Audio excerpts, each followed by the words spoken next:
Hello, good afternoon. It's Adil Fazal here, market analyst at CFDs.com, a leading celebrating and CFD brokerage. Be sure to visit the website and certainly learn more. Alternatively, the educational aspect of the trading, certainly visit www.cfds.com education and you'll certainly find details there.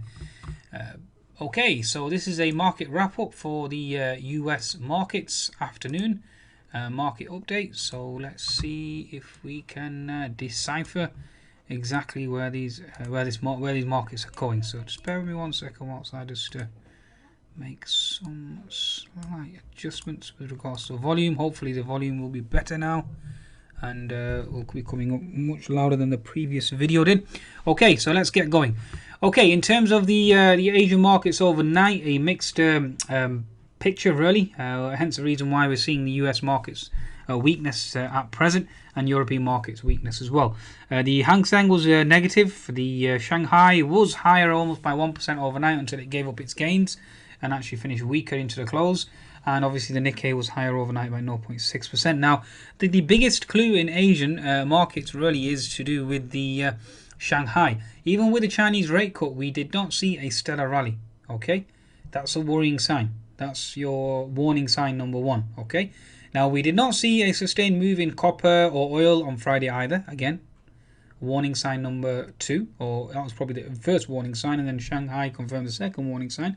Okay, so those two signs together are a major concern. If I was a trader right now, which I am, I mean, I'm currently plus 87 points for the day, so overall it's been a good day. Now, certainly an improvement from Friday's and Thursday's trading, where I was constantly getting stopped out. But I still finished the week positive overall after being 280 points up at one time. But nevertheless, a good day today, 87 points for the day. Now let's see why this is a concern. Okay, so if I go to the Shanghai index, you can see that we retrace into that 50% resistance. So you can see that the market is holding previous support equals resistance, and this is a warning sign. Okay, this was the day where we had the bond default, or one of the concerns with regards to Sino-Steel in China, and sent the Shanghai down 4.5% into the close. And I think that's what may well have triggered a Chinese rate cut. Now, we have had further commentary with regards to Chinese rate cut, and they did state that it wasn't to do with the idea of adding in more QE, etc., etc. It was more to do with the fact that they wanted to control liquidity, etc. They can use any excuse they want. It's irrelevant, and really our job is to look at our commodities. If you're utilizing intermarket analysis, your job is to look for clues and clues to sustain this market and see if this market is actually Pinocchio, or if it's actually telling the truth. Now, given the fact that the chart of copper is weak, the chart of oil is certainly weak, therefore that should raise a concern. You can see here copper has not sustained a rally since Friday at all, and that's a warning sign. In terms of oil, you can see that the price of oil is constantly falling. It's actually fallen back to those levels of $44. So that's not exactly a good sign.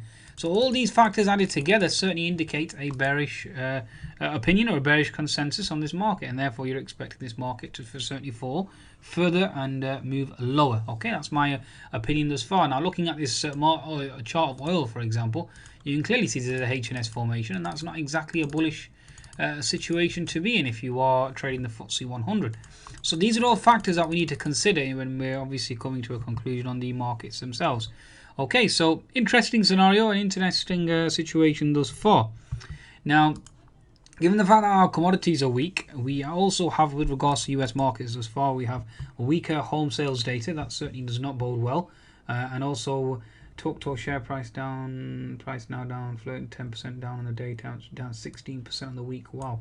Okay, so European markets down due to two reasons, well, several reasons, but one of the main reasons was given the fact that you had FTSE weakness, and the FTSE weakness was down to WPP and obviously TalkTalk as well, now almost down 10%.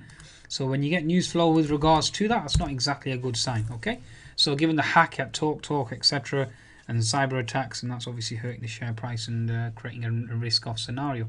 Okay, so that's the situation that we find ourselves in at present. Okay, commodities weak. We have and your currencies. The only reason why we got lift in the Aussie and the Kiwi was mainly due to weak economic data, weak US data.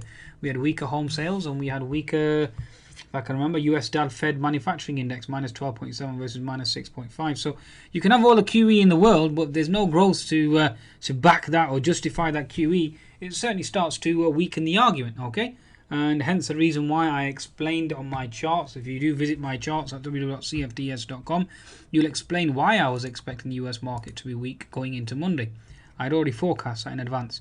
Okay, right, so we're trying to fit the jigsaw puzzle here together. We have weak US data, we have European markets weak, we have the Asian markets failed to follow through on this Chinese rate cut, and therefore you are looking at a risk-off scenario. Now let's try and make some technical considerations now and give you a technical backdrop as opposed to fundamentals. The technical backdrop, the reason why I explain this market is in trouble is because of two reasons from a technical point of view.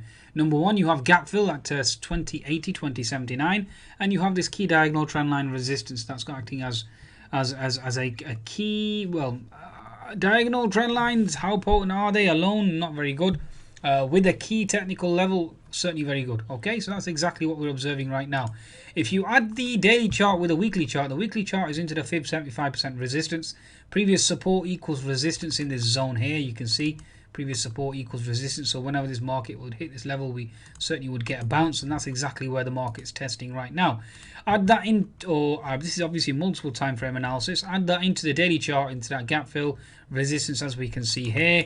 Add in the fact that we have an unfilled gap below on your daily chart, which is acting as a magnet, which I'll show you on the smaller time frames. Then that certainly becomes very potent as a resistance zone. Okay, looking at a 60-minute chart, add in the fact that you had a failed bull flag. Those that have, I've learned my technical analysis from InTheMoneyStocks.com at Gareth and Nicholas. Those of you that want to do so, please visit their website and certainly learn. And TA states that if you have a failed bull flag, you tend to get an emotive move in the opposite direction. And that's exactly what I'm envisaging, or I expect to happen here. Okay, and you have an unfilled gap below, which I'll explain. You have this diagonal trend line, key diagonal trend line, or a channel as you would like to call it, and that certainly has broken as well, and you have a failed bull flag. The 10-minute chart clearly shows that diagonal trend line. You can see we've broken through that. We have a rising contracting wedge pattern again, which is certainly considered to be bearish. Okay, and we have this HNS or mini HNS formation if you want to observe it. So you can see it here. We go. We have this pattern here. So you have this left shoulder here. You have the head that's slightly higher. We've come back, pull back, create this right shoulder, and obviously looking to potentially flush lower. The flush lower is based on the expectation that we're going to close the gap at 2052, and given the fact that we've rallied quite substantially, we have an unfilled gap left behind at 2020, then that certainly does come into play as well. Okay, so certainly look for a weakness from my perspective, given the fact that copper and oil are weak, and certainly is telling you that there is some concern in this market, and this move is certainly unsustainable. Okay, now, how do I know the S&P 500, or how did I know the S&P 500 was going to be weak? The answer is the Russell 2000. You can see that this is the IWN first of all. If I go to the daily chart of the IWN, you can see how the gap fill resistance has held for quite a substantial amount of time. We're still consolidating within this red candle on the 21st, and the market has failed to move higher. That's the small caps of the Russell. Looking at the larger cap, Russell itself, there we go. You can see again on the daily chart, we're still within that inside bar. We haven't sustained or made a new move higher, and therefore it's lagging. The Russell should certainly be leading, not lagging. And you can see that we are struggling at present, and therefore you are looking at weakness. Okay, 7-minute chart, again, certainly indicating weakness. Okay, so a resistance zone that we are unable to penetrate or move higher. So therefore, that certainly is showing you that there is weakness. Okay, looking at the Nasdaq itself, you are looking at a doji candle on the Friday, so no real sustained move higher. And after that, you are into you have unfilled gap above at 46.76. Is this market strong enough to close that? Not at present, given the fact that you've got a lack of movement in Shanghai. That's failed to support it. Adding the fact that you've got weakness in European markets, and that's failed to support it too. Given the fact that the German DAX failed to make a new high today, again, that's considered a negative factor. Now, let me just add in the DAX into this US market analysis just to give you an indication. Based on intermarket analysis, the leader in Europe generally tends to help and gives you direction or sense of direction in US markets. So if the leader in Europe is bullish, then you'll find that the leader in the US market, so the rest of the US markets will certainly find a move on that basis, and that's not the case at present. As you can see, we've got a doji candle in Germany today, and that certainly is indicating weakness. 60-minute chart showing weakness, 10-minute chart a failure to make a new high. So you now have a HNS formation on the DAX itself, and then you have an unfilled gap below, which is very similar to the Nasdaq itself. Now, given the fact that the Euro USD is holding support, and this is something that I did explain in my European market video, those of you that if you want to adhere and follow my analysis, then please do subscribe to the YouTube channel, and also the cfds.educational website. The website is there, www.cfds.education. Then I upload my charts and analysis and videos on a daily basis. I do a European market a wrap-up, a pre-morning report, and also an afternoon report as well. So be sure to subscribe and certainly watch out for my videos. Now, again, your German DAX is telling you that there's weakness in the Nasdaq, and that's exactly what I'm expecting here. Now, the biotech still remain weak. No real substantial movement in the biotechs. You can see here horizontal resistance is holding on the 60-minute chart. Hence the reason why I'm bearish on the Nasdaq itself. If I bring up the semiconductors as well, you can see semiconductors, doji candle. Ever since we put a doji candle in, it's certainly found weakness. We have a gap fill there, and we have a gap fill here.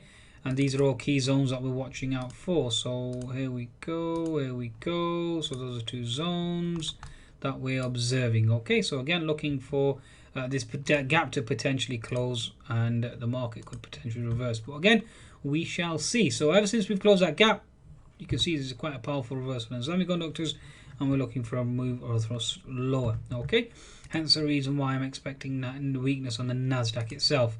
The Nikkei is approaching the 200 MA, so again, that's something to certainly watch out for, and there certainly is a potential weakness and resistance for the Nikkei. And again, given the fact that you got POJ this week, it's more of a short covering rally than anything else, really, as opposed to a sustained move.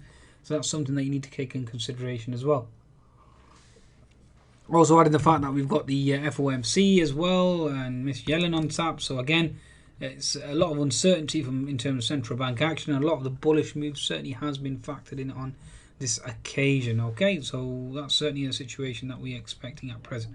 Okay, now I think the Nasdaq has certainly showed its hand. Now let's have a look at the Dow itself. Okay, so the Dow Transportation, as always, first you can see that we are into horizontal resistance. My charts on the weekend certainly explain that's the reason why we would see weakness, because the Dow Transports and the Russell generally are the leaders of this market, and they are showing signs of weakness, and there certainly is a Pinocchio style situation that we see here. Now the other factor as well was the VIX itself. Ever since the VIX hit the gap fill, we closed the gap, you're looking for a potential bounce, and that's exactly what we're seeing right now. You can see that we put in a potential double bottom and now looking to thrust higher on the US market. So if you come up to the upper channel here, resistance zone around here, around 13, then obviously you are looking at potential US markets into support. Until then, US markets certainly remain vulnerable and remain weak. Now on the 10-minute chart, you can clearly see there's an inverted head and shoulders on the VIX, and that generally tells you that US markets will certainly find weakness. So everything at present is telling me US markets are weak, given the fact that we have the commodities, FX markets, weaker US data, China, Europe. There's no other direction that I can see at present that this market will go except lower, and look out for that gap below. I think that's a wrap. I've given you my explanation. I wish you the best in your trading. Goodbye now.